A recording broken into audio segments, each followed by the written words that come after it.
बदलाव नहीं आएगा। और उसी के आधार पर जाने लगे हैं कि जो काशीराम साहब ने जो आंदोलन चलाया था उस आंदोलन को खत्म करके ये हिंदू मुस्लिम की खाई खोद चुकी है और बहुत तेजी से बहुत गहरी खाई खोद दी है।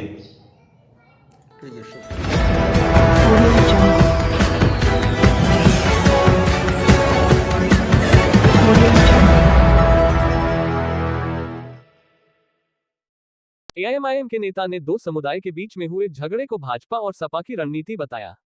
नमस्कार, आप देख रहे हैं सच का प्रतीक यूट्यूब चैनल खबर बुलंद भारत। बरेली से खबर बुलंद भारत के लिए पवन कुमार वर्मा की रिपोर्ट।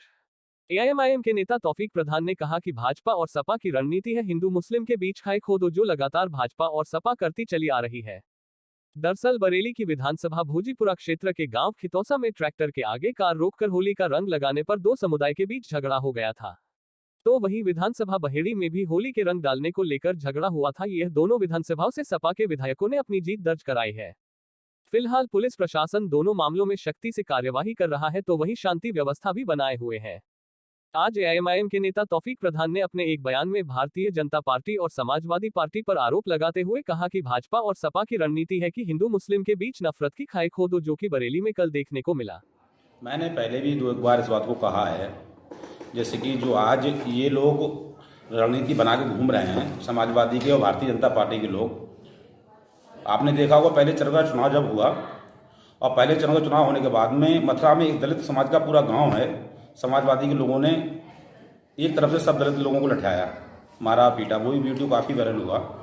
इधर भारतीय जनता पार्टी का एक एजेंडा ये रहता है कि मुसलमानों पे कैसे भी किसी भी तरीके से अत्याचार करो।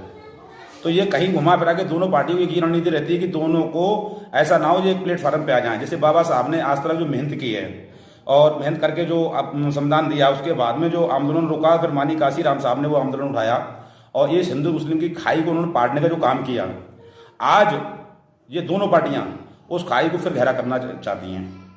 आप ये देखिए कि दोनों सीटों पे जीते हैं, तो इनकी मैंने वही बात वहीं पे जा रही है कि दोनों जगह मैंने देखा है घर में घुस के मारा। भोजीपुरा में भी देखा मैंने, जो वीडियो सोशल मीडिया द्वारा देखा कि घर में घुस के मारा, बच्चों को भी मारा। और सोशल मीडिया के द्वारा दिखा रहे हैं कि भोजीपुरा में जो गाँव कसौसा गाँव पड़ता है उसमें मस्जिद का भी बता रहे हैं गेट तोड़ा गया। अब मैं वहाँ तो भी पहुँचा नहीं घटनास्थल पर, मगर सोशल मीडिया द्वारा मैंने देखा है। और बहेड़ी में भी बताते हैं कि मुतवल्ली साहब हैं, उनके ऊपर रंग डाला गया, मस्जिद में रंग भंगा गया। तो कहीं ना कहीं ये वही रणनीति इनकी है कि इनको टॉर्चर करा जाए। और समाजवादी की तरफ से दलितों को टॉर्चर किया जाता है और भारतीय जनता पार्टी की तरफ से मुसलमानों को टॉर्चर किया जाता है कि हिंदू मुस्लिम करते रहो, हम लोग दोनों लोगों में से कोई ना कोई सत्ता पे तो रहेंगे ही। जिस तरह से कल के जो विवाद हुए हैं उसमें पुलिस प्रशासन का रवैया आप किस नज़रिए देखते हैं?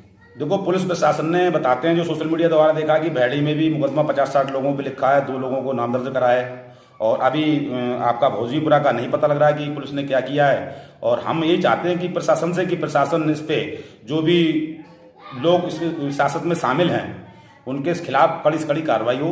और धर्म स्थल को लेकर ये थोड़ा इस पर थोड़ा रोक रखें कि मस्जिदों पे और तुम्हारे मंदिरों पे, मज़ारों पे कहीं भी कोई भी धर्म के लोग अत्याचार ना कर पाएं। इस वजह से मैं प्रशासन से अपील करना चाहता हूं कि इस पे ज़्यादातर से ज़्यादा ध्यान दें, क्योंकि हमारा देश बहुत ज़्यादा धर्मों में बढ़ता चला जा रहा है। अगर ज़्यादा धर्मों में बढ़ता चला गया तो हमारा देश हज़ारों साल, सौ साल पीछे चला जाएगा। देखो ऐसा है, देखो दंगाई तो देखो दोनों हैं। देखो समाजवादी को भी मैं कहूँगा, भारतीय जनता पार्टी को भी कहूँगा। जिस हिसाब से खुरापात दोनों लोग करते हैं उस हिसाब से जो मैंने भी कहा कि समाजवादी जब पहला चरण का वोट पड़ा, फिर मैं वहीं जाता, पहले चरण के जो वोट पड़े तो समाजवादी के लोगों ने, जैसे मुसलमानों ने नहीं किया था अत्याचार, जो समाजवादी के जो जाट समाज के लोग थे, यादव समाज के लोग थे, उन्होंने पूरे गाँव को, जाटव समाज के पूरे गाँव को मथुरा में मारा, सब बच्चों को, बुजुर्गों को, सबको मारा। तो ऐसे ही रणनीति भारतीय जनता पार्टी के मुसलमानों को टॉर्चर करना। तो कहीं ना कहीं ये दोनों पार्टियों की रणनीति है कि इन दोनों को कि हम हिंदू मुसलमान की खाई खोदे रहे, हम दोनों लोग सत्ता में रहें। इस वजह से मैं अपील करना चाहता हूं अपने मुस्लिम भाइयों से, दलित भाइयों से कि जो हमारे माननीय बाबा साहब ने जो मेहनत की और तुम्हारे लिए जो हक दिलाने का काम किया, उसके बाद में बाबा साहब के बाद जब काशीराम साहब ने जब आंदोलन चलाया, बहन जी को 4 बार मुख्यमंत्री बनाया, तो मैं ये जानता हूँ जो खाई खुदी है, ये जो काशीराम साहब और बाबा साहब ने जो आंदोलन किया था, उसी आधार पे हम लोग अगर एकजुट होंगे तभी इन दोनों लोगों को पीछे हटा सकते, नहीं तो वरना इन दोनों लोगों को पीछे नहीं हटा सकते। अगर ये दोनों लोग पीछे नहीं हटा पाए हम लोगों ने, तो हम लोगों के बीच में बहुत ही ज्यादा घृणा पैदा कर देंगे, एक दूसरे को लोग देखना नहीं पसंद करेंगे। आप समाजवादी की बात कर रहे हैं, जैसे समाजवादी में जो भारतीय जनता पार्टी से लोग आए थे, जैसे राजभर साहब ही थे, आपने देखा हो कल वो अमित शाह जी से मिले। तो कहीं ना कहीं समाजवादी के जो यादव समाज के नेता हैं और जो और दलों के और समाज से जो नेता हैं वो फिर वापसी समाज भारतीय जनता पार्टी में कर रहे हैं। रह जाएगा खाली मुसलमान का फर्ज ये बनता है कि जो हमारे सदर साहब ने जो कहा है कि अपने अपने मंच पे आ जाओ, अपना खुद अपनी हक की बात करो और अपने हिस्सेदारी की लड़ाई में शामिल हो जाओ। हम तो बार बार यही अपील करना चाहते हैं कि हम लोग क्यों उनकी टांग में टांग डाल के मतलब किसी के काम में टांग डालें। हम खुद अपना काम करेंगे, अपने मंच पे आएंगे, अपनी बात करेंगे, अपने हिस्सेदारी की बात करेंगे। जो बाबा साहब ने कहा है कि जितनी जिसकी संख्या भारी उतनी उसकी हिस्सेदारी। हमें समाजवादी से मतलब नहीं है, हमें भारतीय जनता पार्टी से मतलब नहीं है, हमें अपनी पार्टी से मतलब है। हम अपनी पार्टी के साथ रहेंगे, अपने बच्चों की, अपने आने वाली नस्लों की हक की बात करेंगे। जब वो पढ़ेंगे लिखेंगे सरकारी जॉबों में जाएंगे तभी हम लोग मजबूत हो पाएंगे। जब तक हम सरकारी जॉबों में नहीं जाएंगे, तब तक हमारे बच्चे सरकारी जॉबों में नहीं जाएंगे, जब तक हम मजबूत नहीं हो पाएंगे।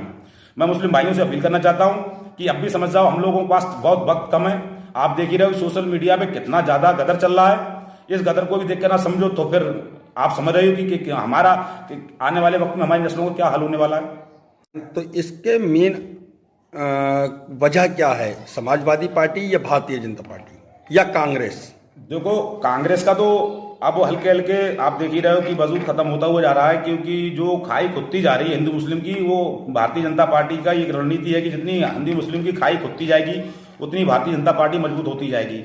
और काशीराम साहब ने एक बार कहा भी था कि एक बार पूरे भारत में भारतीय जनता पार्टी का पूरा राज होगा, पूरा कब्जा होगा, उसके बाद में बदलाव आएगा, उससे पहले बदलाव नहीं आएगा। और उसी कगार पे जाने लगे हैं, क्योंकि जो काशीराम साहब ने जो आंदोलन चलाया था उस आंदोलन को खत्म करके ये हिंदू मुस्लिम की खाई खोद चुकी है और बहुत तेजी से बहुत गहरी खाई खोद दी है।